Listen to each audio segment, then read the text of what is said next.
সূরা আল কমর।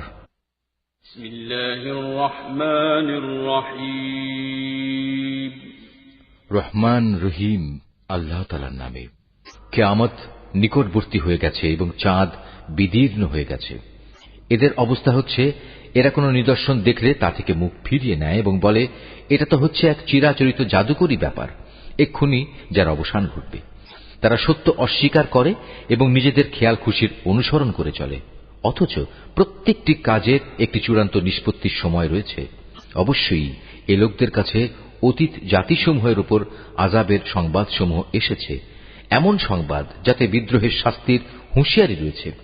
এগুলো হচ্ছে পুরোপুরি জ্ঞান সমৃদ্ধ ঘটনা, যদিও এসব সতর্কবাণী তাদের কোনোই উপকারে আসে না। অতএব হে নবী, তুমি এদের নিজেদের অবস্থার উপর ছেড়ে দাও। যেদিন একজন আহ্বানকারী এদের একটি অপ্রিয় বিষয়ের দিকে আহ্বান করবে, সেদিন তারা অবনত দৃষ্টি নিয়ে একে একে কবর থেকে এমন ভাবে বেরিয়ে আসবে যেন ইতস্তত বিক্ষিপ্ত পঙ্গপাল। তারা সবাই তখন সেই আহ্বানকারীর দিকে দৌড়াতে থাকবে যারা এদিনকে অস্বীকার করেছিল। তারা বলবে, এ তো দেখছি আসলেই এক ভয়াবহ দিন। এদের আগে নূহের জাতীয় এভাবে তাদের নবীকে অস্বীকার করেছিল। তারা আমার বান্দা নূহ নবীকে মিথ্যা সাব্যস্ত করেছে। তারা তাকে পাগল বলে আখ্যায়িত করেছে, তাকে ধমক দেয়া হয়েছিল। অবশেষে সে তার মালিককে ডাকল এবং বলল, হে আমার মালিক, আমি অসহায় হয়ে পড়েছি, অতএব তুমি এদের কাছ থেকে প্রতিশোধ নাও। এরপর আমি তার ডাকে সাড়া দিলাম এবং প্রবল বৃষ্টির পানি বর্ষণের জন্য আসমানের দ্বারসমূহ খুলে দিলাম। ভূমির স্তর বিদীর্ণ করে তা পানির প্রচণ্ড প্রস্রবণে পরিণত করলাম। অতঃপর আসমান ও জমিনের পানি এক জায়গায় মিলিত হল এমন একটি কাজের জন্য যা আগে থেকে ঠিক করে রাখা হয়েছিল। তখন আমি তাকে কাঠ ও পেরেক নির্মিত একটি যানে উঠিয়ে নিলাম, যা আমার প্রত্যক্ষ দৃষ্টির সামনে ধীরে ধীরে বয়ে চলল। এই কাজটি ছিল সে ব্যক্তির জন্য আমার একটি পুরস্কার বিশেষ, যাকে মাত্র কিছুদিন আগেও অস্বীকার করা হয়েছিল। আমি জলযান সদৃশ সেই জিনিসটিকে পরবর্তী মানুষদের জন্য একটি নিদর্শন হিসেবে রেখে দিয়েছি। কে আছে আজ এর থেকে শিক্ষা গ্রহণ করার? হ্যাঁ, এমন কেউ থাকলে এসো, দেখে নাও কেমন কঠোর ছিল আমার আযাব এবং কত সত্য ছিল আমার সতর্কবাণী। আমি অবশ্যই উপদেশ গ্রহণ করার জন্য এ কোরআনকে সহজ করে দিয়েছি। কে আছে তোমাদের মাঝে এর থেকে শিক্ষা গ্রহণ করার? আদ জাতির লোকেরাও আমার নবীকে মিথ্যা প্রতিপন্ন করেছে। তোমরা দেখে নিতে পারো তাদের প্রতি আমার আযাব কেমন কঠোর ছিল এবং কত সত্য ছিল আমার সতর্কবাণী। এক স্থায়ী কুলক্ষণের দিনে আমি ওদের উপর প্রবল বায়ু প্রেরণ করেছিলাম, যা মানুষদের এমন ভাবে ছুঁড়ে ছুঁড়ে নিক্ষেপ করছিল যেন তা খেজুর গাছের এক একটি উৎপাটিত কাণ্ড। হ্যাঁ, দেখে নাও কেমন কঠোর ছিল আমার আযাব আর কত সত্য ছিল আমার সতর্কবাণী। অবশ্যই আমি উপদেশ গ্রহণের জন্য কোরআনকে সহজ করে দিয়েছি। কে আছে তা থেকে শিক্ষা গ্রহণ করার? সামুদ সম্প্রদায়ও আযাবের সতর্ককারী নবী ও রসুলদেরকে মিথ্যা প্রতিপন্ন করেছিল। তারা বলেছিল, আমরা কি এমন একজন লোকের কথা মেনে চলব যে ব্যক্তি একা আমাদেরই একজন? এভাবে তার আনুগত্য করলে সত্যিই তো আমরা বড় গোমরাহি ও পাগলামি কাজে নিমজ্জিত হয়ে পড়ব। আমাদের মাঝে সেই কি একমাত্র ব্যক্তি যার উপর আল্লাহর ওহী নাজিল করা হয়েছে? আসলে সে হচ্ছে একজন চরম মিথ্যাবাদী ও অহংকারী ব্যক্তি।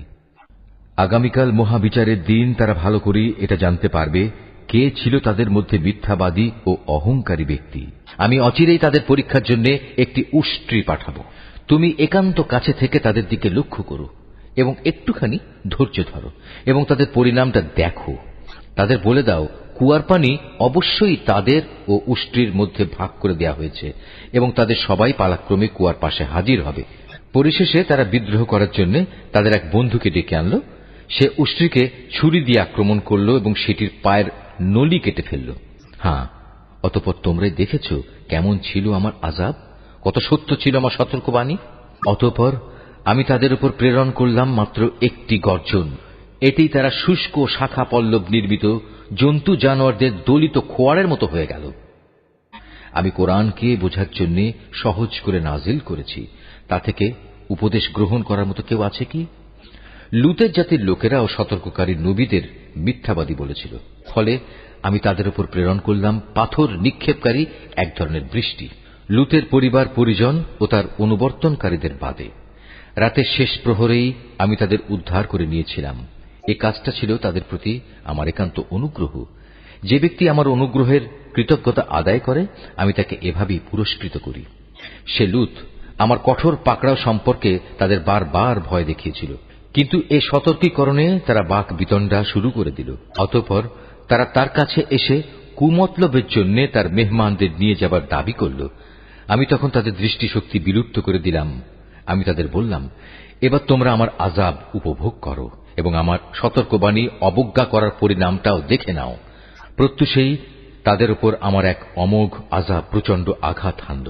আমি বললাম, অতঃপর তোমরা আমার এই আযাব আস্বাদন করতে থাকো এবং আমার সতর্ককারীদের উপেক্ষা করার পরিণামটাও একবার দেখে নাও। আমি এ কোরআনকে শিক্ষা গ্রহণ করার জন্য সহজ করে নাজিল করেছি, কিন্তু কেউ আছে কি এ থেকে শিক্ষা গ্রহণ করার?